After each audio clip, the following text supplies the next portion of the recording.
사무엘상 24장 1절부터 15절 우리 본문을 먼저 읽도록 하겠습니다.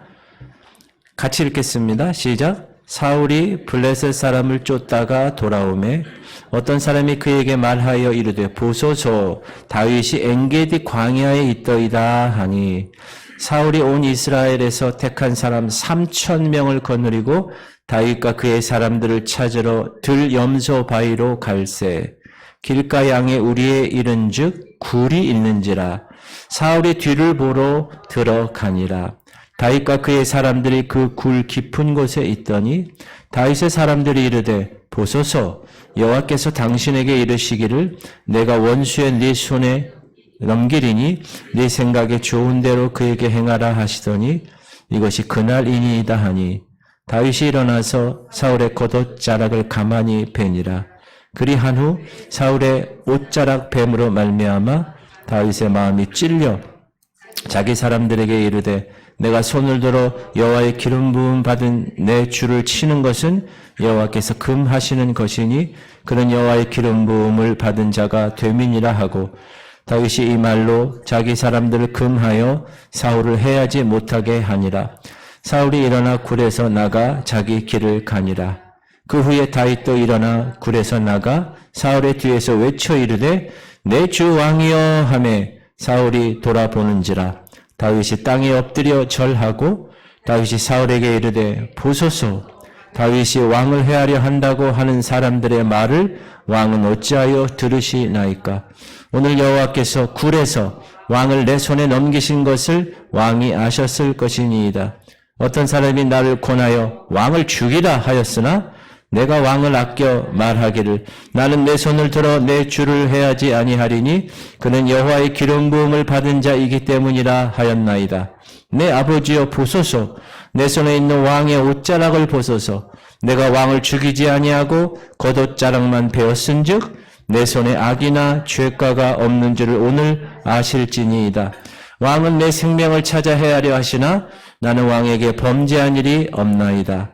여호와께서는 나와 왕 사이를 판단하사 여호와께서 나를 위하여 왕에게 보복하시려니와 내 손으로는 왕을 해하지 않겠나이다. 옛 속담에 말하기를 악은 악인에게서 난다 하였으니 내 손이 왕을 해하지 아니하리이다.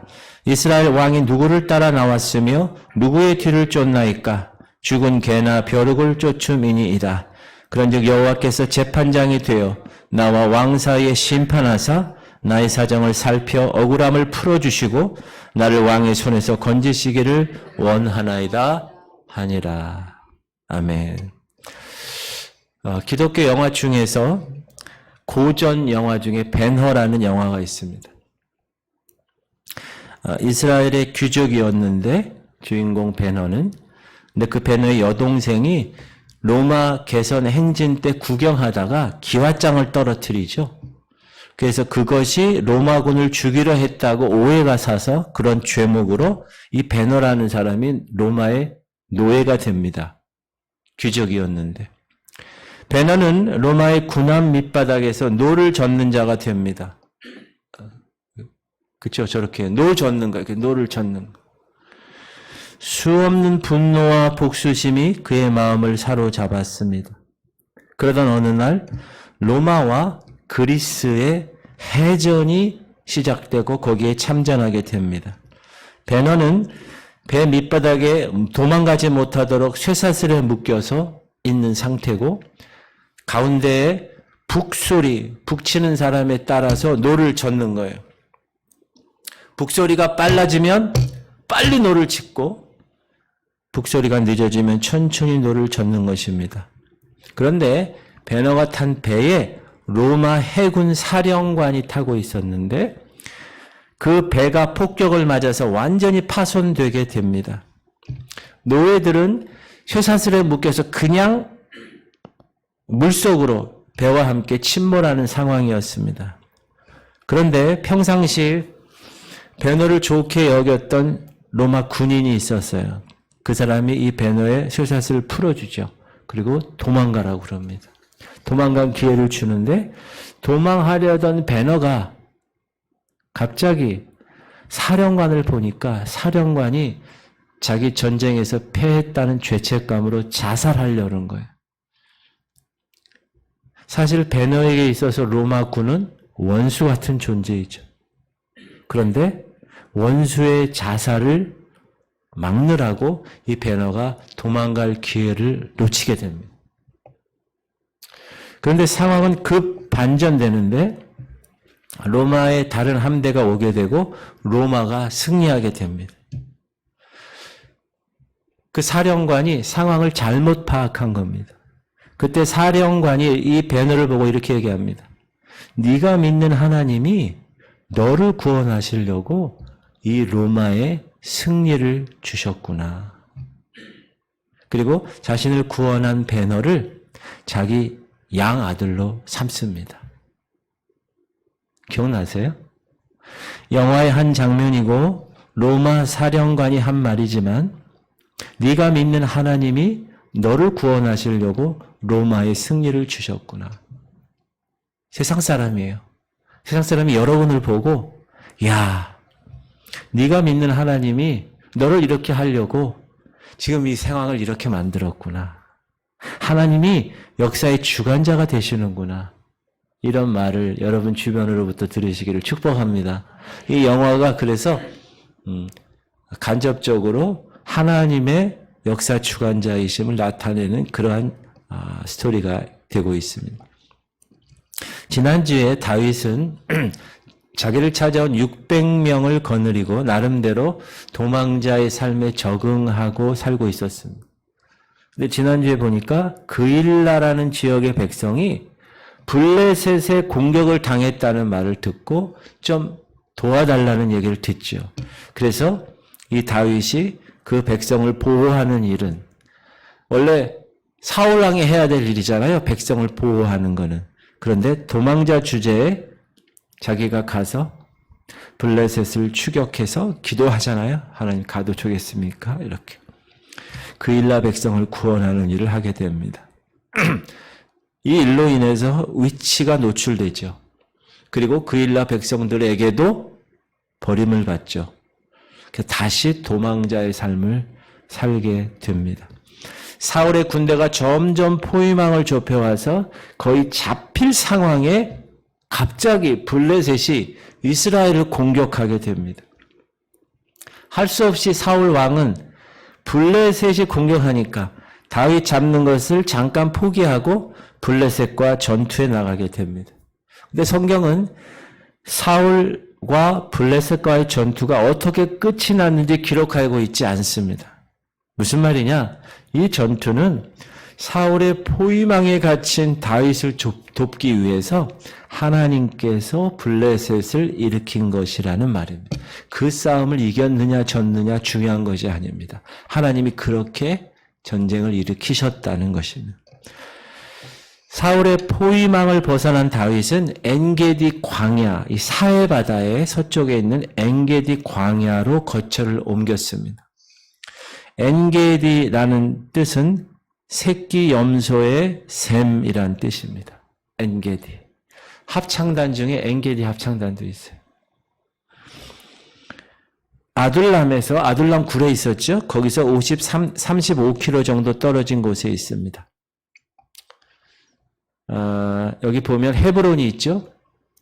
헤브론 위에 아둘람이 있었고 그 다음에 엔게디가 사해바다 저쪽에 엔게디라고 있습니다. 여러분이 저기 엔게디에 여러분 딱 생각하고 계세요. 아둘람은 헤브론 바로 위에 있는데 거기서 떨어졌죠. 35km 정도. 자, 이곳은 사해 서쪽에 오아시스로 돼 있고 침식 작용이 심해서 아까도 보셨지만 험한 계곡과 깊은 동굴이 많은 지역입니다. 숨기에 아주 좋은 지역이죠. 그런데 워낙 복잡해서 잘못 숨었다가는 고립돼서 도망가기 어려울 수도 있는 지역은 길을 못 찾는 거예요. 너무 복잡해서.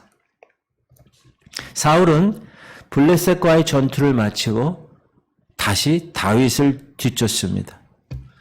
엔게디에 숨었다는 정보를 입수하고 3,000명의 군사를 선별해서 엔게디 이곳저곳을 뒤지고 있는 상황이었습니다. 시작. 사울이 블레셋 사람을 쫓다가 돌아오매 어떤 사람이 그에게 말하여 이르되 보소서 다윗이 엔게디 광야에 있더이다 하니 사울이 온 이스라엘에서 택한 사람 3,000명을 거느리고 다윗과 그의 사람들을 찾으러 들염소 바위로 갈새. 14절 보면 다윗이 나중에 자기를 쫓는 사울을 보고 이렇게 말합니다. 시작.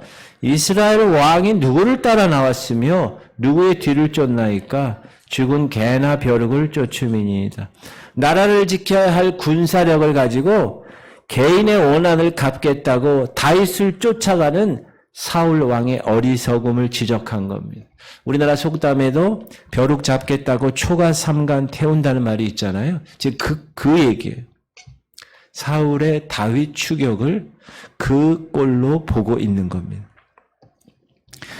지금 다윗은 쫓기는 상황이에요. 심각한데 이야기는 아주 코믹하게 전개됩니다. 다윗을 막 추격해서 엔게디까지 온 사울 왕이 때마침 다윗이 숨어있는 동굴 앞에 진을 친 겁니다. 많은 동굴이 있는데 하필 그 동굴 앞에서 왜 진을 쳤을까 싶은데 사울은 다윗이 그 동굴 안에 있다는 걸 전혀 모르고 갑자기 화장실이 급했습니다. 대변을 보고 싶었습니다. 시작. 길가 양에 우리에 이른즉 굴이 있는지라 사울이 뒤를 보러 들어가니라. 다윗과 그의 사람들이 그 굴 깊은 곳에 있더니 다윗을 쫓느라고 화장실 갈 여유도 없이 급히 다녔는지 아니면 하나님이 그 타이밍에 그렇게 하셨는지 하여튼 사울은 동굴에 들어가서 군복을 벗고 칼을 풀고 앉아서 볼일을 보고 있었습니다. 자, 바깥의 동굴 밖은 환하죠. 햇볕이 강렬한 대낮입니다. 눈부신 곳에 있다가 캄캄한 곳에 들어가면 어떻게 돼요? 아무것도 안 보입니다. 그러나 그 굴 안에 숨어있던 다윗과 다윗의 부하들은 어둠에 익숙해져 있었기 때문에 다 보이죠. 동굴 입구에 들어와서 뒤를 보고 있는 사울이 다 보였습니다. 혼자 응하기 위해서 굴로 들어왔죠. 바깥에는 사람 부하들이 있지만 부하들도 없었고 완전 무방비 상황. 하나님도 참 짓궂으시다 이런 생각이 들어갑니다. 시작. 다윗의 사람들 이르되 보소서 여호와께서 당신에게 이르시기를 내가 원수를 네 손에 넘기리니 네 생각에 좋은 대로 그에게 행하라 하시더니 이것이 그날이나이다 하니 다윗이 일어나서 사울의 겉옷자락을 가만히 베니라. 다윗과 함께 했던 사람들이 어떻게 생각했어요? 왕이시여 오늘이 그날입니다. 하나님께서 원수 사울을 당신에게 넘기로 한 바로 그 하나님의 날입니다. 하나님이 주시는 은총의 날입니다.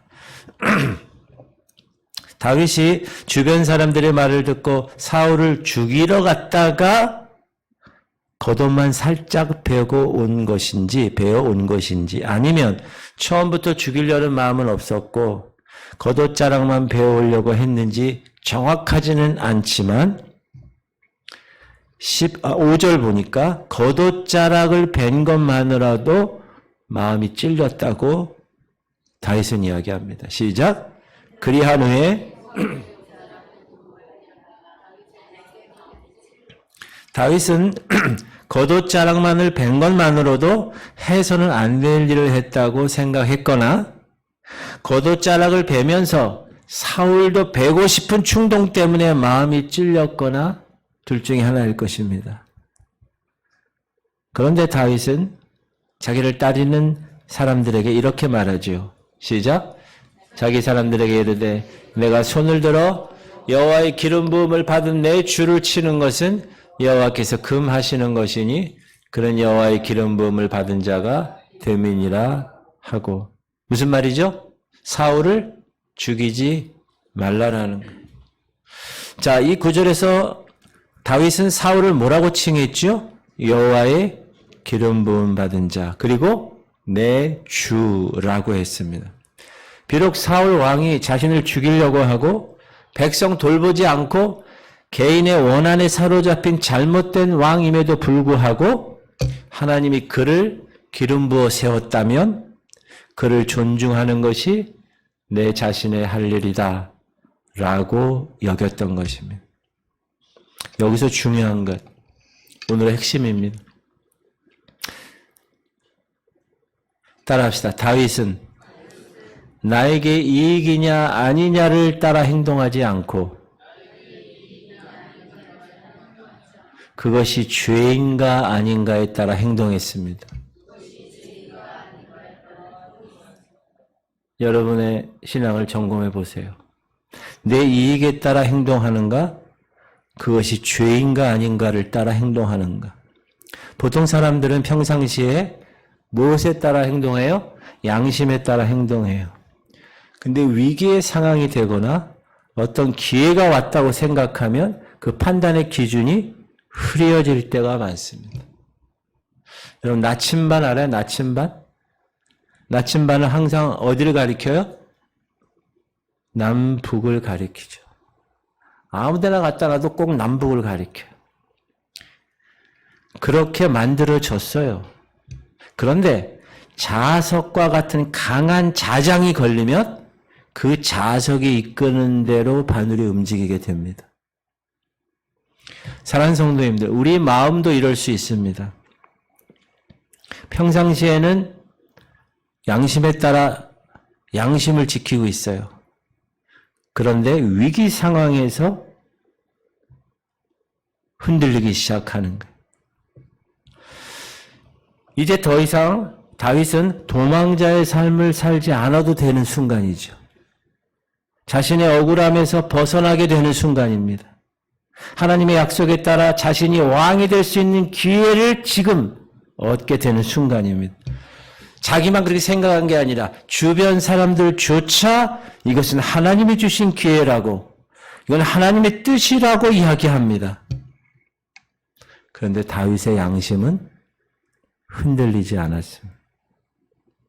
이것이 나에게 이익이냐 아니냐 생각하지 않았습니다. 이것이 하나님 앞에서 죄인가 아닌가. 내가 사울을 죽이는 것이 내 이익에는 엄청난 이익이 있죠. 그러나 이것이 내가 사울을 죽이는 것이 하나님 앞에서 죄인가 아닌가가 더 중요했습니다.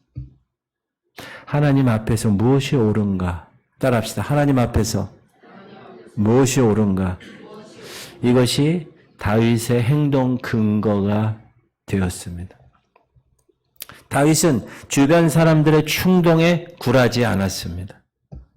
자기의 양심에 따라 사울을 죽이지 않았습니다. 여러분 응하고 있는데 뒤에서 그냥 찔러면 죽는 거예요. 이번 한 번만이 아니라 26장에 가면 하길라라는 곳에서 다윗은 사울을 죽일 수 있는 기회를 한 번 더 맞습니다. 그런데 다윗은 그때에도 동일하게 사울을 죽이지 않습니다.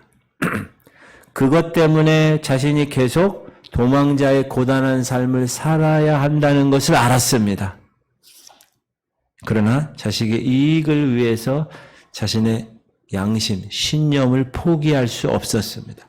자신의 삶의 원칙을 포기할 수 없었습니다. 만약 여러분 다윗이 사울을 죽여서 왕위에 올랐다고 생각해 보십시오. 어떻게 되었을까요? 우선 요나단과의 언약을 저버리게 된 사람이 된 것입니다. 왜? 요나단이 뭐라고 그래요? 자기 아버지, 자기 이렇게 부탁했잖아요. 요나단에게 다윗은 아버지를 죽인 친구가 되었을 것입니다. 또한 다윗의 나라는 일종의 구테타에 의해서 세워진 나라가 되었을 것입니다. 여러분 영화 12:12 보셨어요? 거기 그렇게 구테타로 정권을 잡잖아요. 그렇죠? 자, 하나님의 나라가 세워졌기보다는 사람에 의해 세워진 나라로 여겨졌을 것입니다. 그래서 또 누군가에 의해서 쿠데타를 당할 수 있는 나라가 되었을 것입니다. 그거는 주변 나라가 그런 모든 모습으로 그렇게 세워지는 것을 우리가 압니다. 하나님이 이스라엘 나라는 하나님이 다스리는 나라로 만드시기 위해서 주변 나라들로부터 이 나라는 하나님이 다스리는 나라야. 그러므로 너희들의 나라와 다르다라는 것을 보여주시려고 하나님이 계획해서 아브라함을 택하시고 이삭과 야곱과 12아들을 통해서 이스라엘 나라를 만든 거예요. 그게 하나님의 계획이에요. 근데 그 하나님의 계획에 어긋나는 나라가 되었을 수 있습니다. 다윗이 사울을 죽여서 나라를 잡으면. 우리 그리스도인들도 마찬가지입니다. 질문 드립니다. 여러분의 삶과 믿지 않는 사람들과의 삶에 어떤 차이가 있습니까? 혹시 세상 사람들이 사는 방식과 똑같이 살지는 않습니까? 만약 우리들이 그렇게 산다면 하나님께서 우리를 통해서 세상 사람들에게 할 말씀이 없는 겁니다. 하나님이 여러분을 하나님의 방식으로 해서 세상 사람들에게 그렇게 보이고 싶어 하시는데 여러분이 세상 사람들과 똑같은 방식으로 살면 하나님은 세상 사람들에게 할 말씀이 없는 거예요. 하나님을 믿는다고 하면서 하나님이 살아서 역사하실 것을 전혀 기대하지 않고 자기의 생각과 이익을 따라만 살아가면 그것은 하나님이 원하시는 바가 아니라는 것을 우리가 배울 수 있습니다. 그러므로 꼭 기억하십시오. 내 이익에 이게 좋아 나빠 그거의 기준이 아니라 이게 하나님 앞에서 죄인가 그렇지 않은가를 점검해 보실 수 있는 여러분 되시기 바랍니다. 제가 예전에 있었던 교회에서 이런 일이 있어서 그래요. 목사님이 잘못하셨어요. 그런데 그 잘못을 까발렸어요. 그리고 예배 드리는 그 순간에 저 입구에서 목사님이 성가대와 같이 이렇게 임례할 때 저 입구에서 무슨 제스처죠? 물러가라는 거예요. 그런 걸 제가 제 눈으로 봤어요.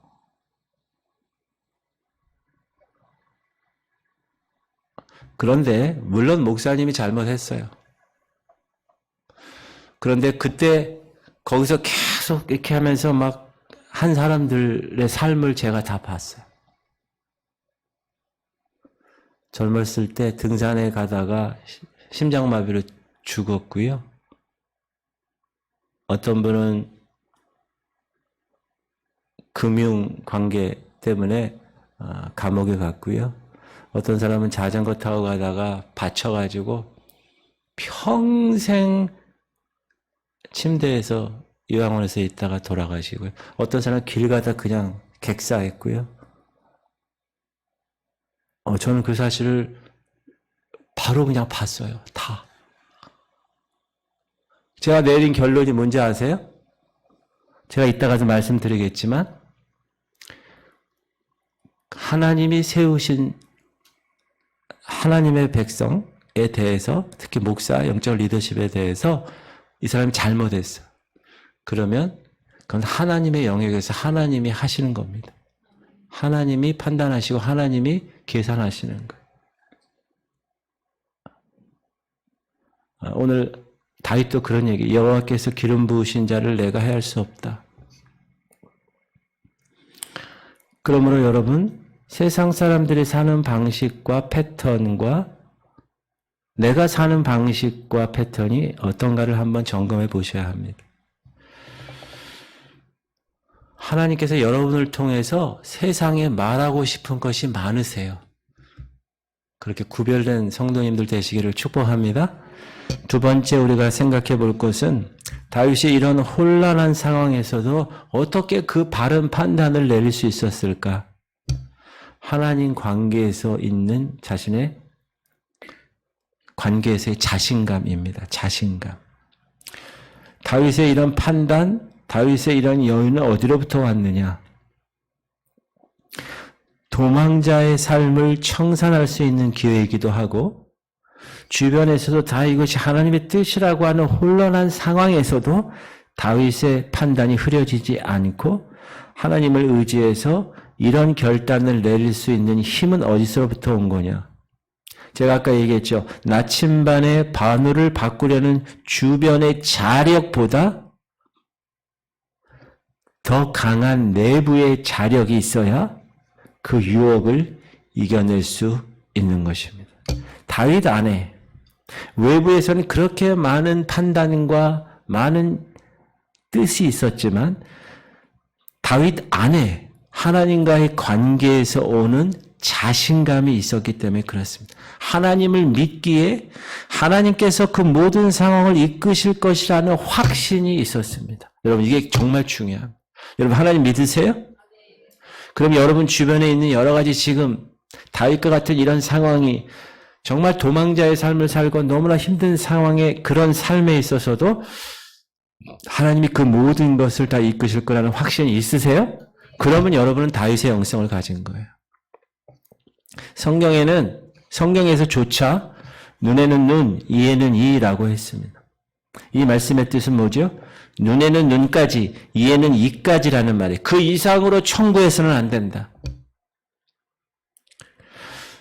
또한 눈에는 눈이라 할지라도 그것을 내가 보복하도록 하지 않았습니다. 성경. 그것을 위하여 권위를 주셨다고 하셨습니다. 그 중에 하나가 국가의 권력입니다. 여러분 모든 권력은 누구로부터 나오는 거죠? 하나님께로부터 나오는 겁니다. 하나님이 세우시는 겁니다. 북한의 김정은도 지금 한국 남한의 윤석열 대통령도 다 모든 권력은 하나님께로부터 나오고 하나님이 세우신 것입니다. 그래서 위임받은 권력을 통해서 눈에는 눈의 보복을 하도록 하신 것입니다. 그런데 다윗에게는 사울 왕의 그 권력이 너무 부패해서 자신을 향하여서 칼을 겨는 상황입니다. 지금 상황이. 그럼에도 성경은 뭐라고 그럽니까? 원수 갚는 것은 내게 맡기라고 말씀하십니다. 하나님이 허락하신 권력인데 그 권력이 부패했다면 하나님이 세우셨으니 하나님이 손보시겠다는 것입니다. 이게 오늘의 핵심입니다. 다시 하나님이 허락하신 권력인데 그 권력이 부패했다면 하나님이 세우셨으니 하나님이 손보시겠다는 거예요. 인간으로 하나님의 권리를 월권하지 말라는 거예요. 물론 그렇다고 무조건적으로 순종하라는 것은 아닙니다. 잘 보세요. 하나님의 금하신 것을 그 권력이 행하도록 한다거나 하나님의 행하도록 한 것을 그 권력이 금하게 하면 어떻게 해야 됩니까? 저항하거나 불복종해야 합니다. 그럼에도 불구하고 그 권력을 하나님이 세우셨다는 것을 부정할 수는 없다는 겁니다. 다윗은 이런 하나님을 믿은 것입니다. 앞으로 자기 자신이 상황이 어떻게 될지 몰라요. 하나님께서 사울을 어떻게 벌하실지도 모르는 일입니다. 그러나 따라하세요. 하나님이 그렇게 하시겠다고 했으니 믿고 기다리는 것입니다. 이것이 하나님을 믿는 사람들의 자세입니다. 하나님이 그렇게 하시겠다고 했으니 나는 현재 상황이 어떻더라도 내 안에 하나님의 관계가 확실하니 믿고 기다리겠습니다. 이게 고수의 영성이에요. 전 여러분이 이렇게 되길 바랍니다. 저는 다윗이 이런 믿음, 이런 확신이 어떻게 생겼을까 생각해 보았는데 여러분 이런 것은 하루아침에 갑자기 깨닫고 생긴 것이 아니라고 봅니다. 수많은 시간 동안에 광야에서 다윗은 쫓기는 삶을 살면서 얻은 유익이라고 생각합니다. 무수히 크고 작은 위험 앞에서 실수도 하는 상황 속에서도 힘들어서 어떤 때는 죽임을 당할 것 같은 그런 두려움에서도 그가 생각한 것, 첫 번째, 하나님은 피난처가 되신다는 것을 경험했습니다. 그리고 두 번째, 하나님 내 삶에 관여하고 있다는 것을 깨닫게 된 것입니다. 그래서 그는 더욱더 하나님을 의지하게 된 겁니다. 어디서? 광야에서, 아둘람에서, 엔게디에서. 오히려 광야에서 더 많은 것을 배웠습니다. 오히려 고통과 오히려 힘든 상황에서 더 많은 것을 배운 것입니다. 광야는 여러분 거칠한 땅이지만 그곳에는 하나님이 계셨던 것입니다. 위험이 많았기 때문에 하나님을 경험할 더 많은 기회가 있는 곳이 광야였습니다. 이런 작은 경험들이 모여서 결정적인 순간에도 하나님을 의지하는 바른 결단을 다윗은 내릴 수 있었습니다. 주변 사람들의 얘기에 흔들리지 않았습니다. 사랑하는 성도님들, 작은 일에서부터 양보하시 말기를 바랍니다. 타협하잖아요. 작은 일에 타협하죠. 점점 큰 일에 타협하게 됩니다. 여러분이 정말로 하나님이 살아 계시고 하나님이 내 삶을 주관하신다고 믿고 계십니까? 그런 믿음이 있다면 어떻게 하는 것이 내 믿음에 적합한 행동인가를 생각하셔야 합니다. 물론 그 믿음의 행동에 대해서 내가 지불해야 될 대가가 있습니다. 당장은 손해볼 수 있습니다. 당장은 오해받을 수 있습니다. 아직도 불명확한 상황 속에서 기다려야 하는 시간이 필요할 것입니다. 그럼에도 그것을 선택하는 것이 믿음의 행동임을 알고 하나님께 맡기는 삶을 드릴 때 하나님이 이끄실 것입니다. 이것이 성경에서 얘기하는 선으로 악을 이기는 방법입니다. 할렐루야. 그런 여러분 되시기 바랍니다. 다윗의 영성을 이렇게 공부해 보면 너무 배울 게 많더라고요. 야, 어떻게 이런 상황에서 이럴 수 있을까? 저 같아라도, 야, 당장 죽여. 보통 그럴 거예요. 다 일반적으로. 그러나 다윗은 그러지 않았다. 광야에서의 그 하나님과의 관계가 그렇게 오랜 세월 동안 다윗을 그렇게 변화시킨 겁니다. 세 번째 생각할 것은 사울 왕에 관한 거예요. 사울은요, 응가하고 밖에 나왔더니 좀 가는데 다윗이 쓱 나와가지고 왕이시여. 사울 왕이 딱 본 거예요. 절을 하고 예를 갖추고 내가 당신 죽일 수 있었어. 그러나 내가 옷만 베었어. 옷을 보여주는 거. 그랬을 때 사울은 울면서 자신의 잘못을 뉘우칩니다. 그러나 하나도 바뀌지 않았습니다. 사울이 동굴에서 나가서 어느 정도 거리가 되었을 때 다윗이 사울을 향해 소리쳤습니다. 뒤돌아보는 사울을 향하여 엎드려 절하며 왕으로서의 권위를 존중합니다. 시작. 그 후에 다윗도 일어나 굴에서 나가 사울의 뒤에서 외쳐 이르되 내 주 왕이여 하매 사울이 돌아보는지라 다윗이 땅에 엎드려 절하고. 그럼에도 다윗은 자신이 왕 사울을 해하려는 마음이 전혀 없다는 것, 주변 사람들의 말에 현혹되지 말라는 것, 하나님이 재판장이 되셔서 모든 것을 판단하실 것을 알기에 내가 오늘 사울 당신을 죽일 기회가 있었지만 그렇게 하지 않았습니다. 이렇게 말합니다. 시작.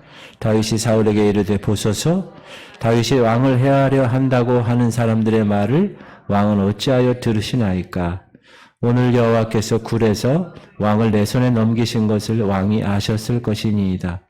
어떤 사람이 나를 권하여 왕을 죽이라 하였으나 내가 왕을 아껴 말하기를 나는 내 손을 들어 내 주를 해하지 아니하리니 그는 여호와의 기름 부음을 받은 자이기 때문이라 하였나이다. 내 아버지여 보소서 내 손에 있는 왕의 옷자락을 보소서 내가 왕을 죽이지 아니하고 겉옷자락만 베었은즉 내 손에 악이나 죄가가 없는 줄 오늘 아실지니이다. 왕은 내 생명을 찾아 헤아려 하시나 나는 왕에게 범죄한 일이 없나이다. 여호와께서는 나와 왕 사이를 판단하사 여호와께서는 나를 위하여 왕에게 보복하시려니와 내 손으로는 왕을 해하지 않겠나이다. 사실 이것은 사울에게는 돌이킬 기회를 준 겁니다. 이제 좀 상황 파악하고 다윗을 죽이려는 어리석음 범하지 말고 자신의 위치로 돌아갈 것을 말한 것입니다. 이때 사울이 얼마나 놀랬을까요? 그렇죠? 여러분이 사울이어봐요. 얼마나 놀랬을까요? 다윗이 자신에게 하는 행동에 그 완악한 사울조차 감동을 합니다. 그래서 사울은 울면서 이렇게 말하죠. 시작. 다윗이 사울에게 이같이 말하기를 마침에 사울이 이르되 내 아들 다윗아 이것이 네 목소리냐 하고 소리를 높여 울며 다윗에게 이르되 나는 너를 학대하되 너는 나를 선대하니 너는 나보다 의롭도다. 이제 제정신 돌아온 거예요, 사울이. 그러면서 하나님께서 너를 반드시 왕으로 세울 것이고 너를 통해 이스라엘 나라는 견고히 설 거야. 그렇게 얘기도 해요. 시작. 보라 나는 네가 반드시 왕이 될 것을 알고 이스라엘 나라가 네 손에 견고히 설 것을 아노니 그런즉 너는 내 후손을 끊지 아니하며 내 아버지 집에서 내 이름을 멸하지 아니할 것을 이제 여호와의 이름으로 내게 맹세하라 하니라. 그러면서 맹세를 요구하죠. 참 사울랑은 낯짝도 없다. 그죠? 뭐라 그러죠? 야, 참. 다윗은 그러겠다고 맹세하고 저는 이때 사울 왕의 마음은 거짓이었다고 생각하지 않습니다. 그런 눈물을 흘리면서 뉘우쳤습니다. 그리고 그의 마음이 움직이는 대로 솔직하게 이야기했습니다. 그러나 중요한 것은 따라하십시다. 아무것도 달라진 것이 없었습니다. 시작. 다윗이 사울에게 맹세하며 사울은 집으로 돌아가고 다윗과 그의 사람들은 요새로 올라가니라. 사울은 집으로 돌아가고 다윗과 그의 사람은 요새로 올라갔습니다. 다시 원위치했을 뿐이지 아무것도 달라지지 않았다는 것입니다. 사랑하는 성도님들, 사울의 감정은 잘못된 것이 아니었습니다. 그런 뉘우쳤고요, 울었고요, 고백했습니다. 그러나 중요한 것, 자신의 삶을 바꾸는 데까지 가지는 못했다. 회는 뉘우침입니다. 회는 있었어요. 뉘우침은 있었는데 고침이 없었어요. 뉘우침은 있었는데 고침이 없었어요. 여러분 이건 진정한 회개가 아닙니다. 회개했으면 그 회개에 합당한 열매가 그의 행동을 통하여 보여야 된다는 거예요. 사랑하는 성도님들, 우리도 이럴 수 있습니다. 예배를 드리면서 지적으로 동의합니다.